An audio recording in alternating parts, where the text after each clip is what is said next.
Thutha wa rũhonge rwa posta gũkũ bũrũri-inĩ gũkorwo rũhotometie motungata kwa ihinda iraya, rĩu mĩhang'o ĩyo ĩrerete gũkorwo ĩkĩrurumũrwo werũ. Ũũ nĩ thutha wa kamĩtĩ ĩrĩa yahetwo wĩra wa kũrora njĩra ĩrĩa rũhonge rũrũ rũngĩcokereria mĩhang'o yaruo kũneana maumĩrĩra ma ũthuthuria ũcio kũrĩ ministry ya ũkinyanĩria.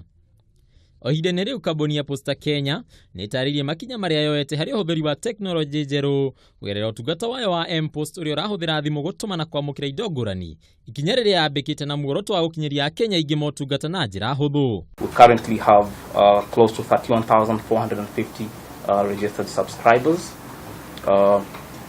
Almost 4,000 transactions have happened on M-Post for the last 1 year.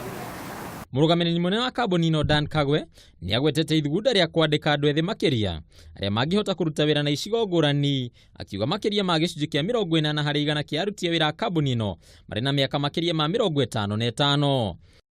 We would like to re-energize the situation so that in courier business you should be having an average age of 25. Because you're carrying things, you're moving things from here and there, you're working overnight and all that stuff. So you need a younger generation.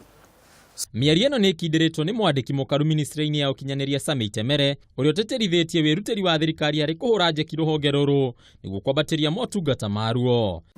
I am therefore confident that the implementation of the task force recommendations will assist the government to restructure PCK in order to provide efficient postal network at national and county government levels. Handũ-inĩ ha Kameme TV, njĩtagwo Batarũ wa Mwangi.